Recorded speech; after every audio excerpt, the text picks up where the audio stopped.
The wind howled across the desolate plains, painting the Wyoming sky with streaks of swirling snow. Charlotte Henderson, a nurse whose provisions had dwindled to almost nothing, huddled in a tattered cloak outside a remote cabin. She prayed for a miracle while the icy storm raged all around. Just when all hope seemed lost, a distant figure slumped in the snow caught her eye, a man clinging to his last breath. In that moment, Charlotte had a choice: run for survival or summon what remained of her healing skills. Little did she know saving that stranger's life would change her own forever. The winter of 1884 had seized the Wyoming high country with an unforgiving grip. Snowbanks rose like fortress walls, blocking out any trace of greenery or warmth. The roads, what few existed, were wind-swept, battered by relentless gusts that stripped bark from trees and drove travelers indoors for weeks on end. Supplies ran short. Even robust cattle known to survive the most brutal conditions found it hard to forage beneath the deep drifts. Charlotte Henderson had arrived in this rugged territory only 6 months prior, after fleeing a scandal back home in Mississippi. With her nursing education from the St. Agnes Medical Institute, she had hoped to find honest work in one of the fledgling frontier towns. She imagined that every settlement out west needed a nurse, especially one with her skill in stitching wounds, assisting childbirth, and concocting rudimentary medicines. Yet the wide-open plains had proved less inviting than the pamphlets claimed. She found occasional employment at half-built clinics in towns with names like Willow Creek and Prairie Gulch. But each place was overshadowed by broken promises or meager pay. The moment settlers learned she had no family or husband to vouch for her job, prospects faded. The rumor mill churned a single woman with dark hair, unaccompanied by kin, carried more suspicion than respect on this harsh frontier. With money running perilously low, Charlotte became desperate to secure both food and shelter. Winter arrived early in the mountains. Blizzards crashed over the ridge as if nature itself wanted to bury every living soul beneath the ice. She found a creaky boarding house on the outskirts of Willow Creek, but the landlady demanded rent in advance. Charlotte had only a handful of coins, left enough, perhaps, for a few days, but not enough to outlast the fierce winter. Fate, however, left her no choice. If she didn't secure a roof over her head, she'd freeze to death outside. For 3 weeks, she tried to make ends meet by offering her nurse's skills to the local sawmill workers, who suffered everything from frostbite to axe wounds. The work was sporadic. Many laborers were too proud or too stubborn to let a woman patch them up. The local undertaker, a grim-faced man named Norris Appleton, joked that these men preferred a casket to a woman's needle. When the sawmill shut down due to the snows, Charlotte had nowhere else to turn. She pawned her medical instruments, syringes, scalpels, even the stethoscope her late father had gifted her. She hated to see them go, but it was a matter of survival. Every time she parted with another tool of her trade, a piece of her soul seemed to vanish. Finally, rumors of opportunities in the far reaches of the territory drifted her way. She heard from a traveling peddler that a doctor out in the plains near the Montana border was searching for an assistant. Without thinking twice, Charlotte packed her meager belongings, wrapped herself in layers of clothing, and set out. The distance was over 100 miles, but the promise of stable work felt worth any risk. Partway there, she realized her journey was no simple ride. Snow had begun to fall again. Through bits of conversation overheard in saloons and trading posts, she learned the route ahead was nearly impassable. She found a battered shack, presumably abandoned, and decided it might be her best chance to wait out the storm. But as the days passed and provisions dwindled, Charlotte's resolve became a thin, quivering thread. It was on one of those brutal afternoons, her breath clouding in the frigid air. Each exhalation a reminder of how alive she still was, that she ventured out of the shack to gather firewood. The wind whipped at her face like a vengeful spirit. She cast her gaze across the frozen expanse, hoping to find a bush or a fallen branch she could burn. That's when she saw the figure. At first, she wasn't even sure it was a person. The shape looked half buried in the snow. She trudged forward, her boots nearly swallowed by each step. When she finally approached, her nurse's instincts flared.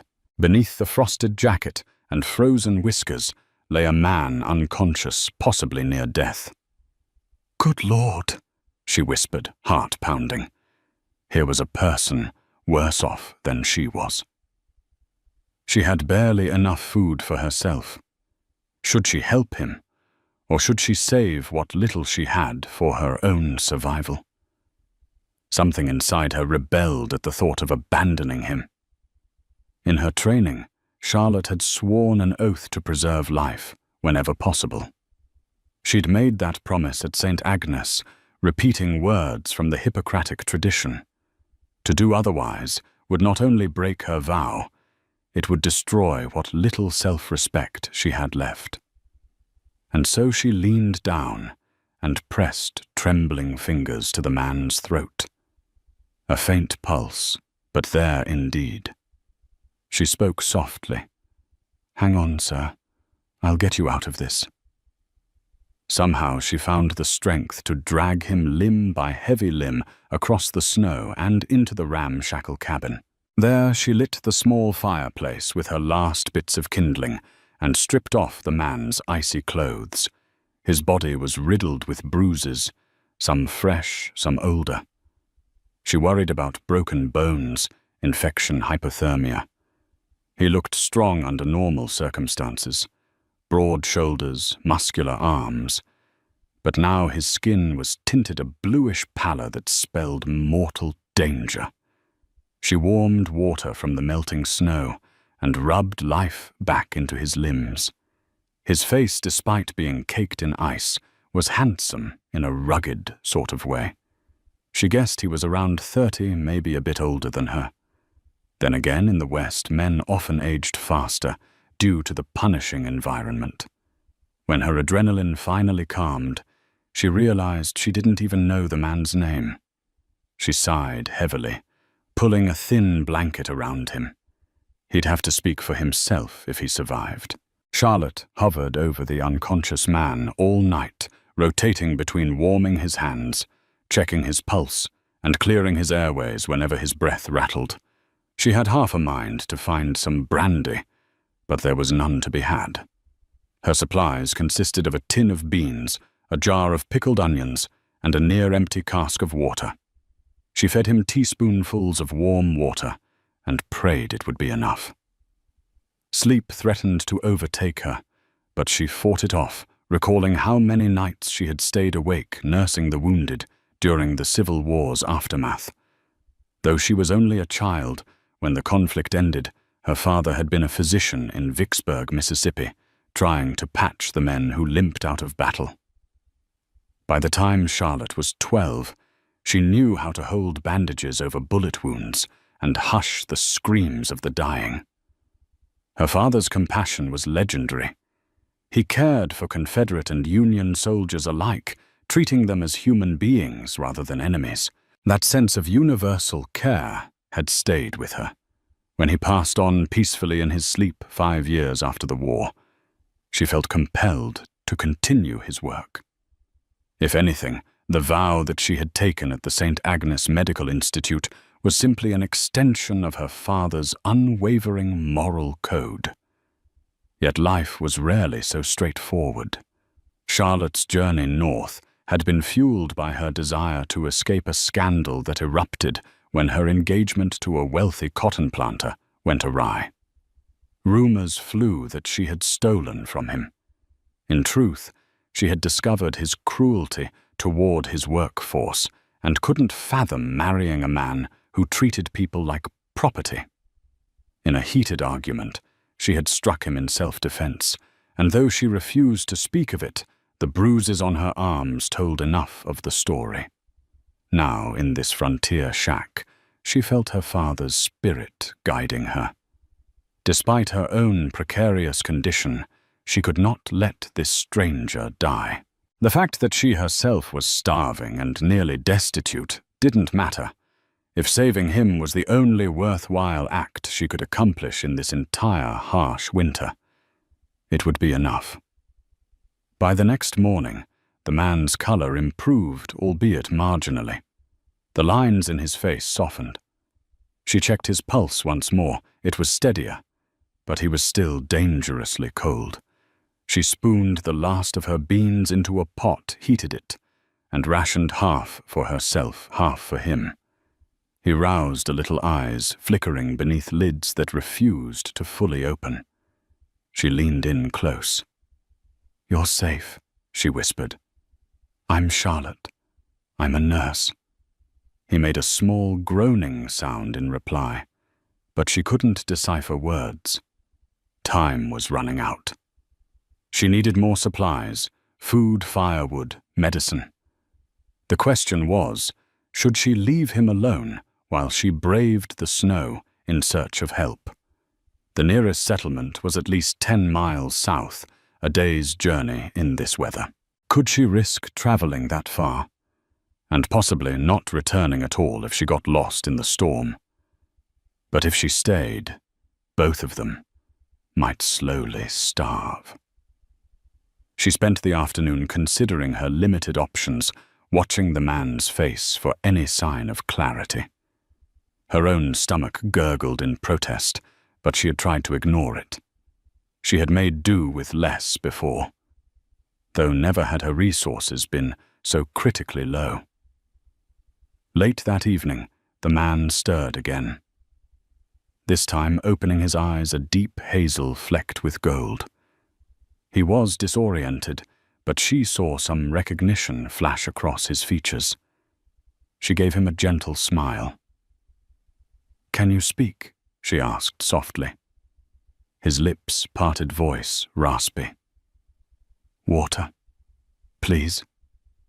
Charlotte lifted his head and helped him sip from a tin cup. He drank greedily, droplets rolling down his bearded chin.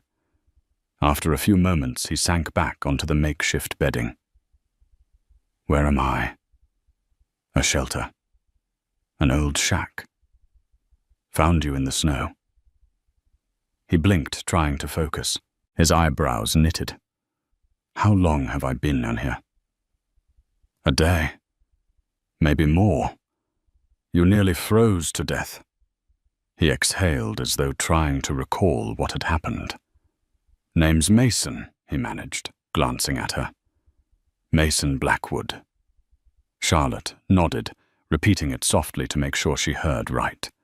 The name sounded vaguely familiar, though she couldn't place why. "I'm Charlotte Henderson," she replied. "You're safe with me." Mason's eyes wandered around the dingy interior, landing on the crumbling fireplace and the few items of clothing draped by the hearth to dry. "Thank you," he said at last, voice still weak. With that, he drifted off again. Charlotte remained by his side, feeling a mixture of relief and growing dread. He was alive, yes, but for how long could she keep both of them that way, if she couldn't find supplies? Over the next 3 days, Mason Blackwood improved. His fever subsided, color returned to his cheeks, and he began speaking in brief sentences. Occasionally, Charlotte propped him up against the wall so he could take in a bit more sustenance, mostly water boiled with a few scraps of dried beans.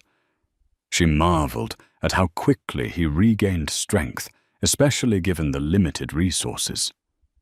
Some men clung to life with raw determination. Mason seemed to be one of them, fighting the cold and injuries that marred his body.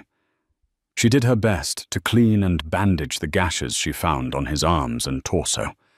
A few nasty bruises around his ribs suggested a more violent cause than just a simple tumble off a horse. She refrained from asking questions until he was truly lucid. Finally, on the 4th morning since she'd found him, he regained enough mobility to try standing. Charlotte hovered close, steadying him. He was taller than she realized, easily over 6 feet, and the top of her head barely reached his shoulder.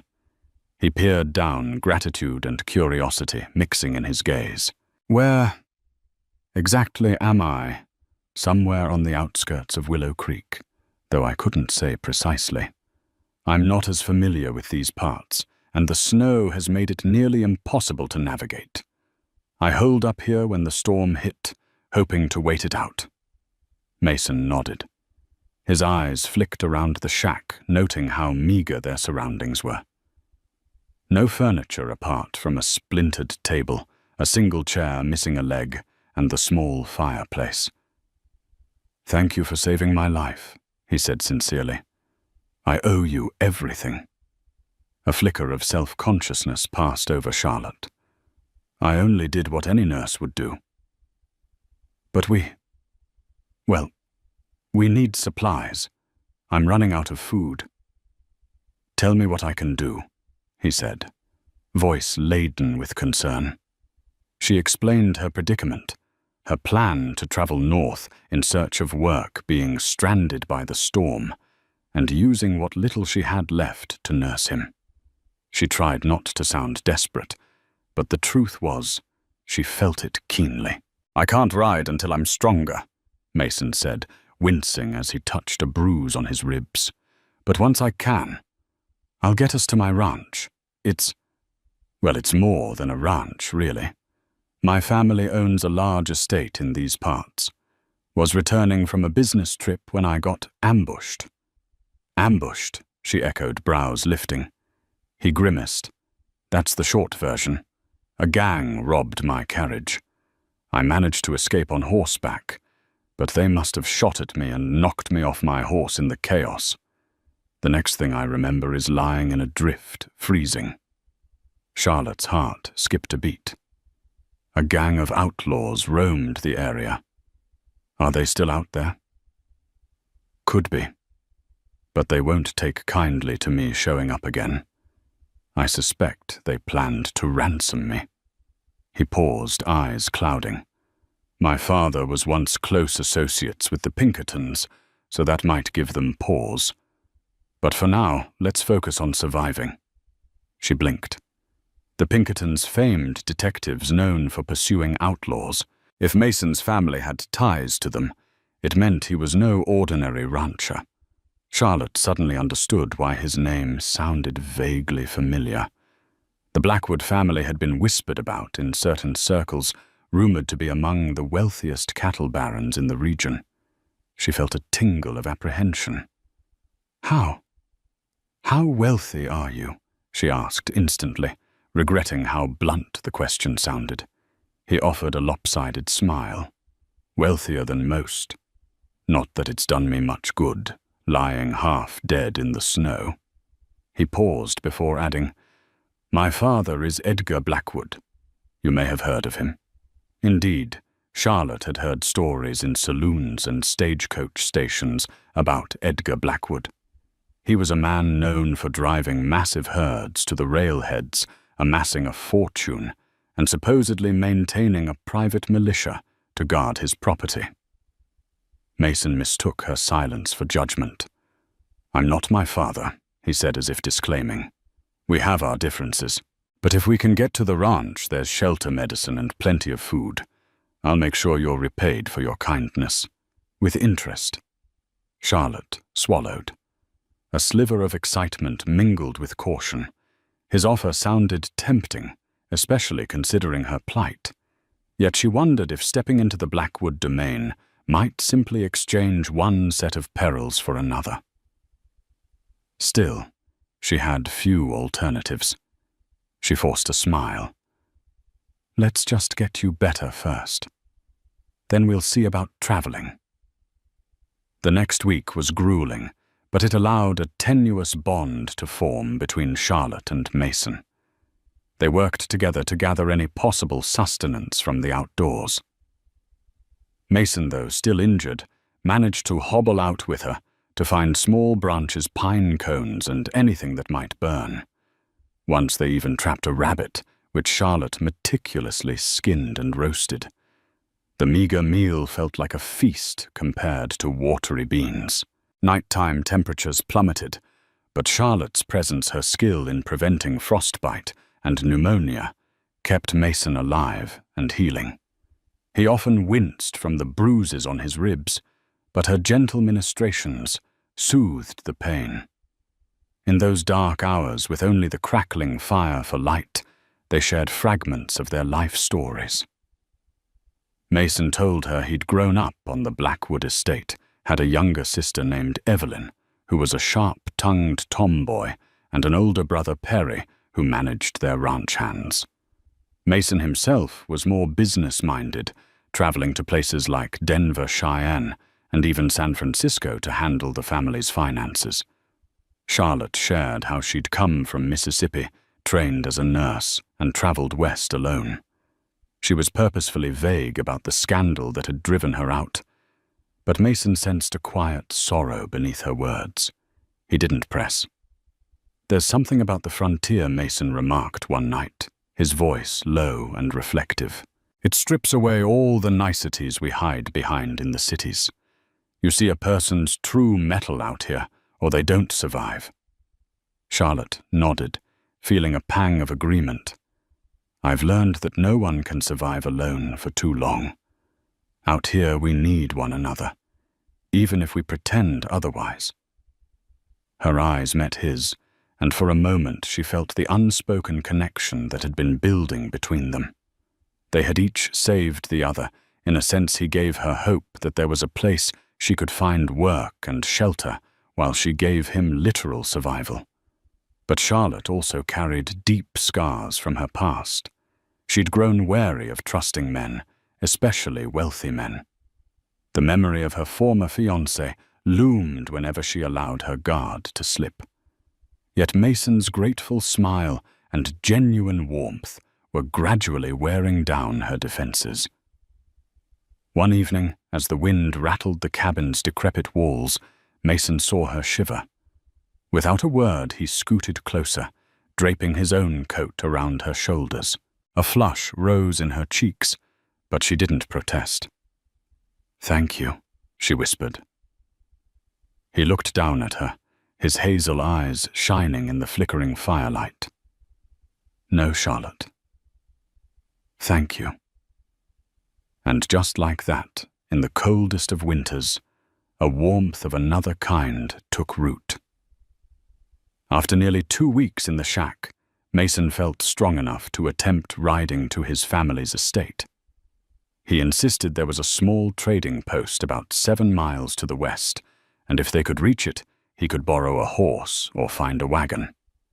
Charlotte wasn't entirely sure if that location was still operational or how they would manage the journey in deep snow, but Mason's determination was unwavering. They set out just after sunrise, carrying what meager belongings they had left. The wind had died down somewhat, leaving the countryside eerily silent. A thick blanket of white covered every inch of the terrain. Charlotte walked carefully behind Mason, her boots crunching in his footsteps. He moved slowly, wincing whenever the movement jostled his bruised ribs. Though the sun was out, the chill was still biting. Charlotte's fingers and toes grew numb, despite wearing multiple socks and the battered mittens she'd salvaged. Mason paused frequently to catch his breath, leaning on an improvised walking stick. Each time she worried that it was too soon for him to attempt such a trek. But he pressed on. After a few hours, they spotted smoke rising beyond a distant ridge. With renewed hope, they quickened their pace as best they could. Sure enough, cresting the slope revealed a small trading post nestled beside a partially frozen creek. It was a modest establishment, just a couple of wooden structures and a corral with a few lethargic horses. Still, it looked like a paradise compared to the lifeless plain. Mason led the way, and as they approached, a gruff older man with a heavy beard emerged from the building rifle in hand. He looked them over warily. "Who's out there?" he demanded, though it was clear he could see them plainly. Mason lifted a hand in greeting. "I'm Mason Blackwood. I need assistance travel to my father's ranch. We've been stuck in the storm." The man's expression changed the instant he heard the name. "Blackwood? You say Edgar's boy?" "Yes. This is Charlotte Henderson, the nurse who saved my life." The stranger nodded, setting the rifle down. "Name's Hank Rawlins. I run this here post for folks traveling through. Been a mighty rough winter, didn't expect to see anyone." He waved them closer. "Come inside. Warm yourselves. I'll get you something to eat." Inside the trading post, Mason and Charlotte were met with a rush of heated air from a roaring fireplace. Hank's wife, a stout woman named Martha, rushed forward with blankets. She fussed over Charlotte, especially offering her a seat near the fire and handing her a steaming cup of coffee. Charlotte nearly wept at the taste. She hadn't had anything so comforting in weeks. Mason wasted no time explaining the situation. "We need to hire or borrow horses to get to the Blackwood Ranch. My father will gladly pay for any assistance." Hank shot him a concerned glance. "You sure you're in any shape to ride, son?" "Those ribs don't look so good. It's urgent," Mason insisted. "I can't let Charlotte endure these conditions any longer. She saved my life. It's time I get her somewhere safe and properly repay her." Despite her exhaustion, Charlotte felt her cheeks flush at his words. She noticed Hank and Martha exchange a knowing look. "You can stay here a night and rest." Martha suggested ladling a generous portion of rabbit stew into a bowl for each of them. "Then we'll set you up with a horse, and a spare for the lady if you can ride." Charlotte realized that thanks to her father's brief riding lessons in Mississippi, she could manage a horse. But the storm and the winter roads still posed danger. Yet the promise of a real meal, a warm bed, even if just for a night, felt like a blessing. She nodded gratefully. That evening was the first time in over 2 weeks that Charlotte slept on something resembling a mattress. The trading post had a loft with a bedroll, and though it was simple, it felt like luxury compared to the shack's hard floor.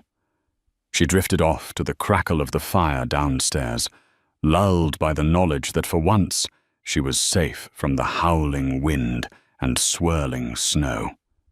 2 days later, they arrived at the Blackwood Ranch, perched on a broad expanse of rolling prairie near the Bighorn Mountains. Mason insisted on paying Hank and Martha generously before they parted ways, despite Charlotte's protests. She knew that once Mason had access to his family's wealth, he would want to settle all debts promptly.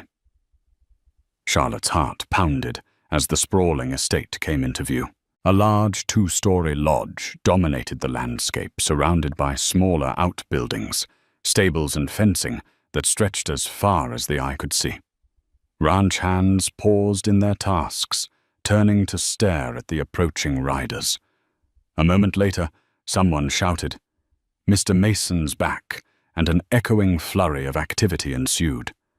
A tall man in his late 40s, with a stern face and graying hair at the temples, strode out to greet them. His expression mixed relief and anger. "Mason, where in blazes have you been?" "We got word about the robbery. Thought you were kidnapped or dead." Mason dismounted gingerly, swallowing a groan of pain. "Calm down, Perry. I barely made it out alive. Charlotte here saved me." He extended an arm to help Charlotte off her horse, but she managed on her own, albeit stiffly. Perry glanced at her, nodding curtly. He looked like a man who carried heavy responsibilities on his shoulders. "Miss Henderson, you have our deepest gratitude." Father's been frantic. Charlotte noticed stable hands rushing to help them, and then from the lodge a figure emerged, an imposing man in his 60s with a neatly trimmed moustache and an unmistakable air of authority. Edgar Blackwood, the head of the family.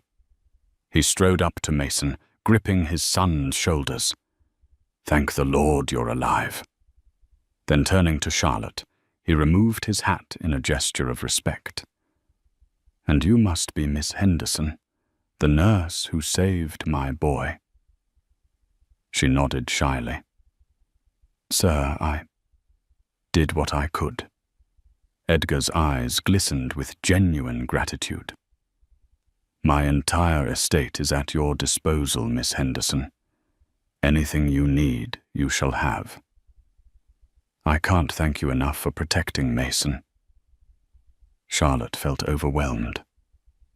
Less than a month ago, she was starving and alone in a dilapidated shack. Now she stood amidst unimaginable wealth and influence. The Blackwoods owned thousands of acres, employed dozens of ranch hands, and even had a private physician on retainer. Yet she couldn't ignore a knot of worry in her gut. Would this be just another situation where the wealthy took what they wanted and discarded her? She tried to push the thought away, reminding herself that Mason had shown her more kindness and respect than she'd known in a long time. "Take her inside." Mason instructed, his voice gentle but firm. "Get her a warm bath, a proper meal. I need to see a doctor about my ribs." One of the household staff, a kindly older woman named Dina, gently guided Charlotte through the grand entrance. The interior was finely furnished, thick carpets, polished wood oil paintings of wide-open landscapes. It was a far cry from the world Charlotte had known these past months. Dina showed her to a bedroom furnished with a 4-poster bed, heavy curtains, and a small table by the window overlooking snow-covered pastures. "This is yours for as long as you like, miss," she said with a warm smile. Charlotte's eyes widened. She'd never stayed in such a lavish room, not even back home in Mississippi. She sank onto the mattress, testing its plush softness, and immediately felt tears spring to her eyes. The wave of gratitude, relief, and lingering fear caught her off guard. She pressed her hands over her face, breathing shakily, until she could compose herself. After a few moments, Dina returned to inform her a bath had been prepared. Charlotte followed her to a private washroom, a true luxury in the frontier. Steam rose from a porcelain tub. With a grateful sigh, she slipped in, letting the hot water dissolve weeks of tension. As she bathed, her mind buzzed with countless questions. What would happen next? Did Mason truly mean to repay her, or was his father's gratitude a fleeting courtesy? Could she find a permanent position here, or would she need to continue north to find work at some unknown clinic? One thing was certain: the bond she felt with Mason was not the fleeting camaraderie of survival. It was something deeper, and that unsettled her more than she cared to admit. Within a week of their arrival, Mason was well on the road to recovery under the care of the family's physician, Dr. James W. Wright. Dr. Wright, a portly gentleman from Boston with a sharp wit, marveled at how well Charlotte had treated Mason's injuries in such primitive conditions. He even offered her a position as his assistant, praising her knowledge of nursing. The Blackwood family, Edgar Perry and Evelyn, welcomed Charlotte warmly at first. Evelyn, a spirited young woman in her early 20s, took an immediate liking to Charlotte. She admired how Charlotte had saved her brother, and the two spent afternoons wandering the ranch, Evelyn peppering Charlotte with questions about nursing and her life out east. Perry remained cordial but distant, preoccupied with ranch operations and finances. Edgar was generous, though reserved in his expressions. Mason, meanwhile, grew stronger by the day. He insisted on taking Charlotte on short rides across the ranch whenever his bruised ribs allowed. "You haven't truly seen this place until you've seen the far hills," he said. Their rides became a chance to talk about the future, the possibility of Charlotte assisting Dr. Wright, or even what she might do with her life if she didn't have to worry about mere survival. During one such ride on a crisp afternoon, Mason guided them to a secluded knoll where the rolling plains stretched out like an endless sea of white. He pulled back on his reins and gazed at the horizon. "This land. It's been in my family for generations," he murmured. "I used to think I'd never want to stay here. I traveled to Denver, San Francisco, dreamed of building a life somewhere bustling and new, but nearly dying in that storm changed something in me." Charlotte guided her horse closer. The animal snorted, emitting puffs of steam in the chilly air. "How so?" she asked softly. He turned to her eyes, serious. "I realized life can be snatched away in a blink. It made me see value in the things that last, like home, and the people who care about you." His gaze lingered on her speaking volumes. He didn't voice. Charlotte's heart fluttered. She thought of her father, of Mississippi, of the scandal that drove her away. She swallowed. "Home is an elusive thing for me. I've felt adrift since I left. But you're right. Life's too short to squander." She half expected him to press for details, but he didn't. Instead, he smiled gently. "You're always welcome here, Charlotte, if you want to stay." Those words hung in the air. She felt torn. Part of her yearned for stability, to accept his offer without question. But the rational side reminded her that nothing came without strings attached, especially not from a powerful family like the Blackwoods.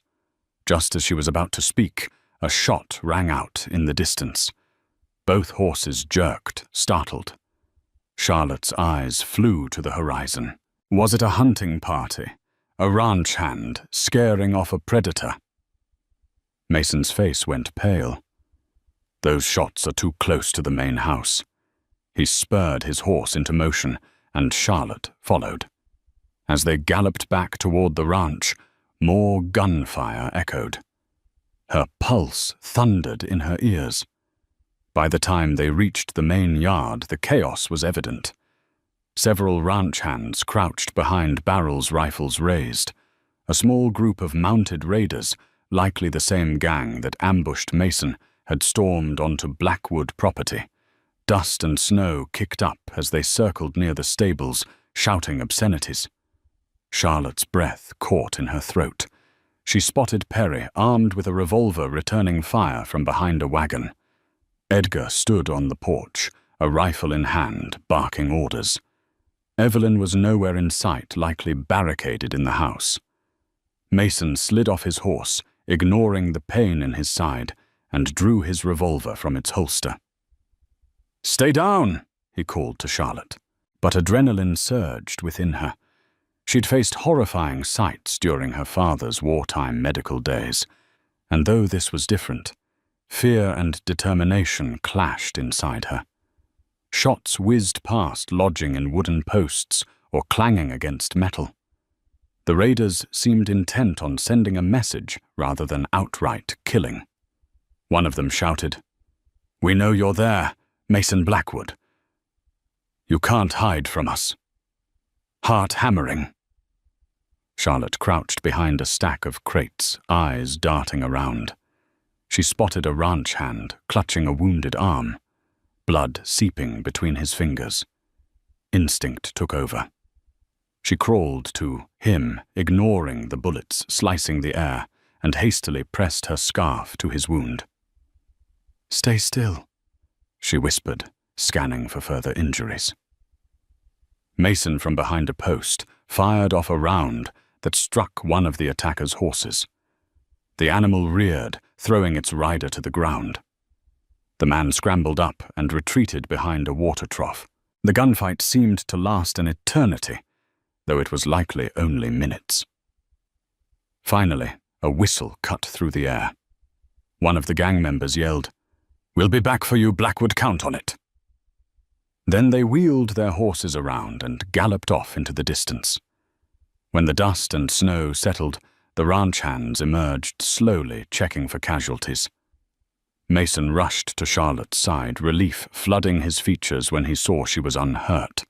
She pointed to the wounded hand she was tending. Mason helped her carry the man inside, where Dr. Wright scrambled to prepare a makeshift operating table. Edgar, still gripping his rifle, surveyed the yard with simmering anger. Perry stormed over to them, his face tight. "We lost 2 horses, a stable hand's in bad shape, and the barn walls riddled with bullet holes. That's the 3rd time they've threatened us this month."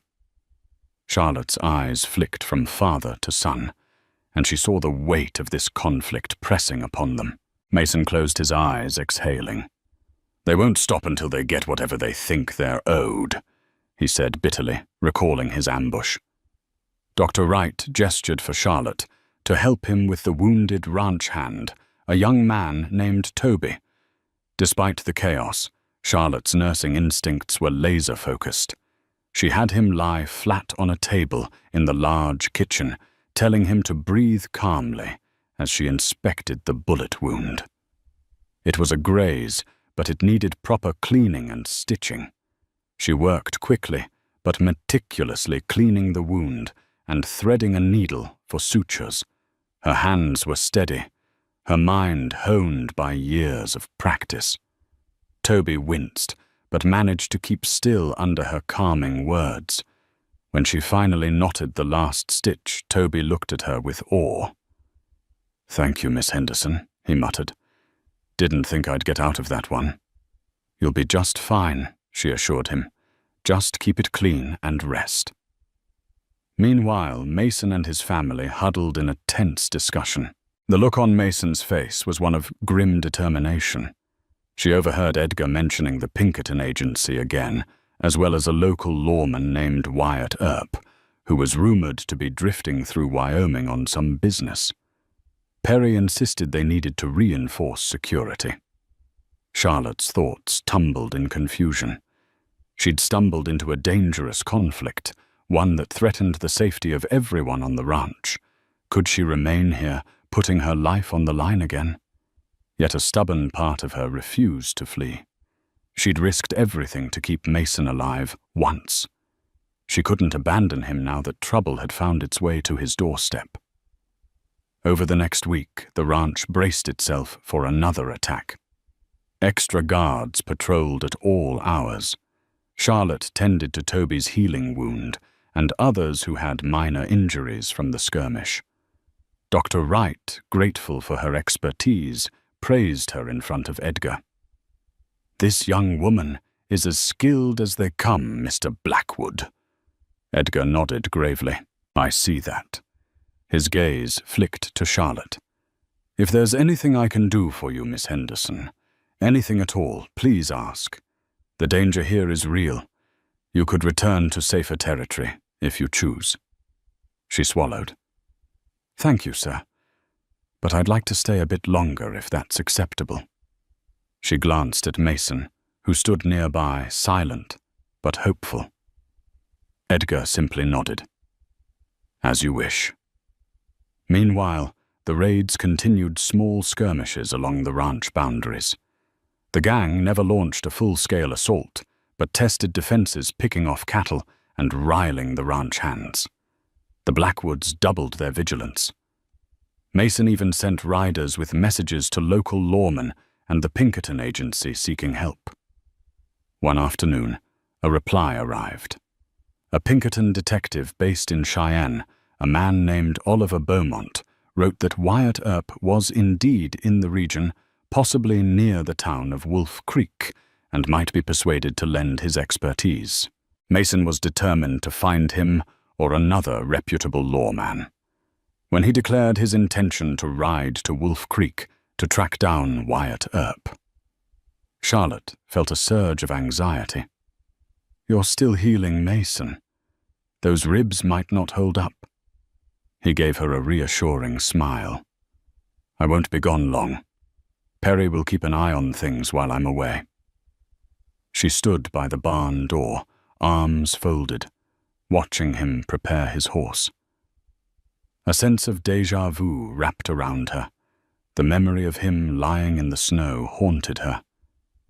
Promise me, you'll be careful. He paused, stepping closer. I promise.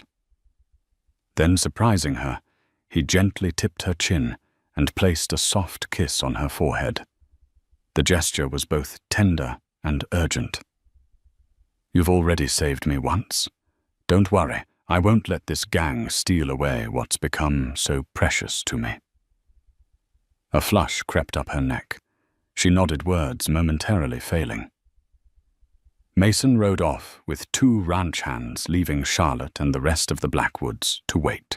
Evelyn hovered close to Charlotte in the following days, perhaps sensing the growing bond between her brother and the nurse. Never seen Mason like this, Evelyn remarked one evening as they folded linens in the main house. He's always been the practical one, never letting emotions guide him. But with you, I can see he's different. Charlotte hesitated. I care about him truly. But I'm not sure how things can work. We come from different worlds. Evelyn waved off the concern. We're all people at the end of the day. Mason's his own man, and Father respects him. If Mason wants to be with you, Father will come around.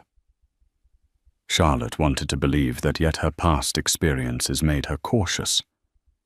Still, she couldn't deny that her heart was fully entwined with Mason's.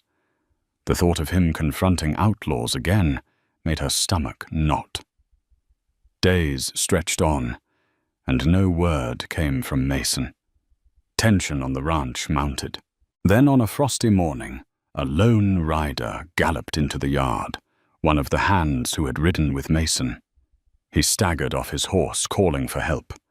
Charlotte rushed outside along with Perry and Edgar. The man's face was ashen. We got ambushed on the way to Wolf Creek, he managed between gasps. Mason told me to ride here, get reinforcements. Charlotte felt her blood run cold.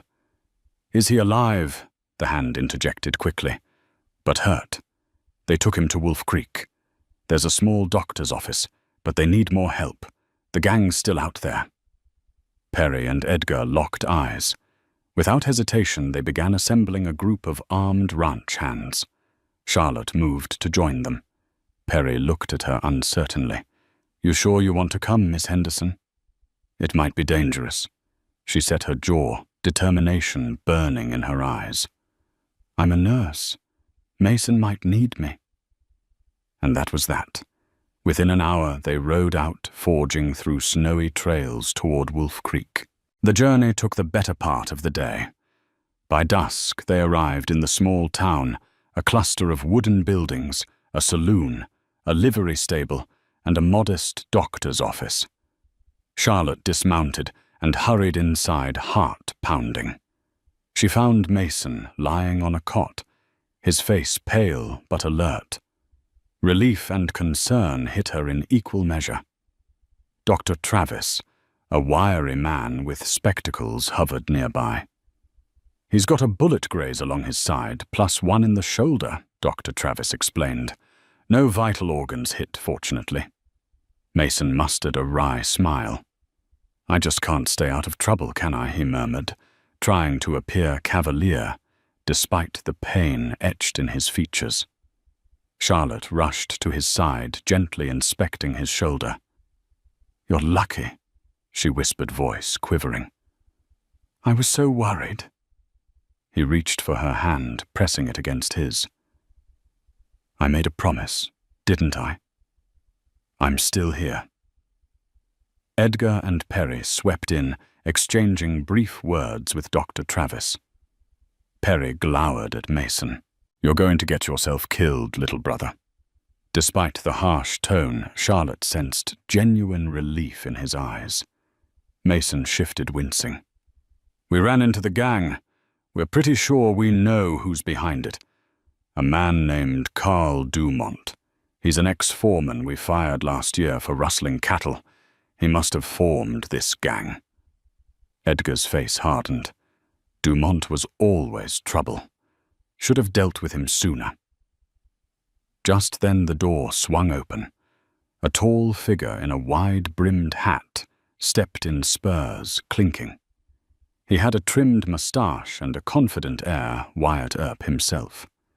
Charlotte recognized him from the countless stories she'd heard about the legendary lawman of Tombstone. "Got wind you all needed some help," he drawled, glancing around. His sharp eyes landed on Mason, then flicked to Edgar. "The name's Wyatt Earp." Edgar nodded respectfully. "Edgar Blackwood. We appreciate you coming, Mr. Earp." Earp removed his hat. "Let's talk. Your boy told me about these raiders. I've dealt with Dumont before, sly devil, but he's got a price on his head in 3 states. A tense conversation followed Earp, detailing a plan to lure Dumont into a trap. Perry and a posse of ranch hands would ride out at dawn, with Earp guiding them to the gang's likely hideout in the foothills. Mason insisted on going, but Charlotte put her foot down. "You're staying here," she said firmly. "You can barely move that shoulder." He opened his mouth to protest, but winced when he tried to sit up. Wyatt Earp cut him off with a curt nod. "She's right. You'd be a liability in your condition. Best you rest." Mason grumbled, but relented.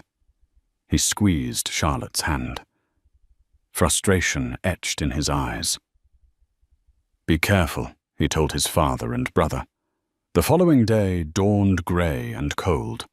Edgar Perry and Wyatt Earp led a band of armed men into the hills, determined to confront Dumont's gang once and for all. Charlotte stayed behind in Wolf Creek, tending to Mason and the other wounded in Dr. Travis's small office. The hours dragged by, every gunshot or distant shout outside sending her nerves on edge.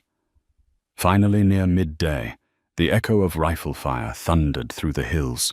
For nearly an hour, sporadic volleys erupted, then fell silent. The tension was almost unbearable. Mason struggled to sit up occasionally, gasping in pain. Charlotte had to threaten to sedate him just to keep him lying down. Late afternoon riders returned, some wounded, but triumph flashing in their eyes. Wyatt Earp led the procession, a captured Carl Dumont in tow. The ex-foreman glared defiantly, blood trickling from a wound on his temple. Several of his gang members were either dead or captured. The rest fled into the wilderness. Edgar, unscathed but exhausted, greeted Charlotte with a firm handshake. "It's over, thanks to Wyatt Earp," he said in a low voice. "Dumont won't threaten my family again."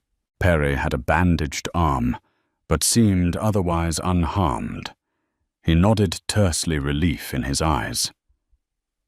"We'll take Dumont to the nearest law office for trial. Let the authorities handle the rest." Charlotte's breath whooshed out, the weight of worry lifting. Thank heavens. She hurried to check on each wounded rider, moving from one to another with practiced efficiency. Then she returned to Mason, who was propped up in bed. The tension melted from his face the moment he saw her. "It's done?" he asked hoarsely. She nodded. "It's done. Dumont is captured." Mason closed his eyes, exhaling. "Thank you," he whispered, though Charlotte wasn't sure if it was for the news or simply for her presence. In the weeks that followed, the Blackwood Ranch finally knew peace. The gang was dismantled, and the local authorities, supported by Wyatt Earp's testimony, saw to it that Carl Dumont faced charges for robbery assault and attempted murder. Mason spent his days recuperating in the ranch's well-furnished study, with Charlotte at his side, changing his bandages and administering herbs to ease his pain. Each day their bond grew stronger. Even Perry warmed to Charlotte, grateful for her role in saving both Toby and Mason. As for Edgar, he observed them closely, clearly weighing Charlotte's background and character. At times, Charlotte felt his gaze as though he were analyzing her every gesture. She recalled her father's gentleness and how different it was from this man's stern authority. Yet beneath Edgar's forbidding exterior lay a resolute loyalty to his family, and that Charlotte respected. One evening, Mason asked her to meet him by the parlor's fireplace. She found him leaning against the mantel, a pensive look on his face, his shoulder still bound. The flames danced in his hazel eyes as he turned to her. "I don't know how to properly express my gratitude, Charlotte," he began softly. "You saved me in that storm. Then you stayed risking your own life when you could have run. I've never met anyone as brave and compassionate as you." Her heart hammered. She shook her head slightly. "I only did what I had to. What anyone with a conscience would do." He reached for her hand. "No, don't downplay it. You taught me that sometimes the greatest risks are the ones we take for others, not ourselves." He swallowed, voice unsteady. I love you, Charlotte Henderson." The admission hung in the air, warm as the firelight on her skin. Tears pricked at her eyes as she recalled her past heartbreak. Yet here stood a man who had proven his devotion not only through words, but actions. "Mason," she whispered, I love you too. But I'm not from this world. I have nothing, no family, no fortune. Only my nursing skills and a past I'm trying to escape." His grip tightened gently. "Your skills saved my life. Your character saved my soul. As for your past, it brought you here. If you'll have me, I'll do everything in my power to make sure you never regret it." A tear slipped down her cheek, and she nodded, unable to speak. Mason gathered her into his uninjured arm, holding her close. The smell of the fire, the warmth of his embrace, it all felt like home. The days that followed were a whirlwind of decisions and heartfelt conversations. Edgar Blackwood, though initially wary, offered Charlotte a formal position as head nurse at the ranch, assisting Dr. Wright and managing the well-being of the ranch hands. She accepted, feeling a sense of purpose and belonging. Rumors spread among the household staff and ranch hands that Mason Blackwood intended to marry the woman who had saved his life. Some raised eyebrows at the notion, after all. Charlotte had no great family name or dowry. Yet as the weeks passed, her kindness, skill, and steady resolve earned her the respect of nearly everyone on the estate. It didn't happen overnight, but eventually Edgar acknowledged that Charlotte's love for Mason was genuine and reciprocated. One evening he called her into his study. She entered nervously, uncertain what to expect. He gestured for her to sit, his face solemn but not unkind. "Miss Henderson, I want to apologize for any doubts I had. You've proven yourself beyond measure. Not only did you save my son, but you stood by this family during a grave crisis. I want you to know that you are welcome here truly." Charlotte's heart pounded, relief washing over her. "Thank you, Mr. Blackwood." He rose from behind his desk and offered his hand. She stood to take it. "Now," he said with a faint smile, "let's discuss wedding arrangements, shall we?" A tremulous laugh escaped her. She realized in that moment how far she had come from a starving nurse in a snowbound shack to a woman standing on the threshold of a new life. And so it was that on a bright spring day, when the snows had melted and wildflowers dotted the Wyoming plains, Mason Blackwood and Charlotte Henderson exchanged vows in front of the ranch house. Evelyn served as bridesmaid, while Perry and Edgar stood proudly by Mason. Wyatt Earp, still in the territory, even dropped by to pay his respects, tipping his hat to the bride and groom. The wedding was modest by Blackwood standards. No extravagant city guests, no shimmering ball gowns, but it was filled with genuine warmth, laughter, and tears of joy. The ranch hands feasted on roast beef and cornbread, cheering the couple with every toast. Dr. Wright, beaming, toasted Charlotte's skill. Toby, the young hand whose life Charlotte had saved, grinned from ear to ear. When Mason and Charlotte shared their first dance in the open air, the horizon seemed boundless. A gentle breeze carried the scent of new grass, and the distant mountains glowed under a setting sun. In his arms, Charlotte felt safe and cherished, no longer the frightened outcast fleeing a painful past. By the time stars blanketed the sky, they had all but forgotten the harsh winter that nearly claimed Mason's life. The frontier had tested them in every way possible, through storms, violence, and secrets. But it had forged something unbreakable, a love strong enough to conquer fear, a bond that defied the odds. Mason looked down at Charlotte, his wife, and smiled. "You made me see the value in what truly matters," he said quietly. "Not just this land or the name we carry, but the people we choose to hold close." Charlotte leaned her head on his shoulder, closing her eyes as the music swirled around them. "I think we saved each other," she whispered, lips curving into a peaceful smile. "And I wouldn't trade that for all the fortunes in the West." In that moment, she knew that wherever life took them, from the rolling hills of Wyoming to distant territories, Mason Blackwood would always protect her, cherish her, and make her his world. Love, perseverance, and an unbreakable vow. These are the forces that shaped Mason Blackwood and Charlotte Henderson's journey from a snowbound shack to a ranch filled with promise. Through gunfights and narrow escapes, they discovered that true wealth isn't measured by coins or land, but by the courage to care for someone else more than yourself. Charlotte brought compassion and skill.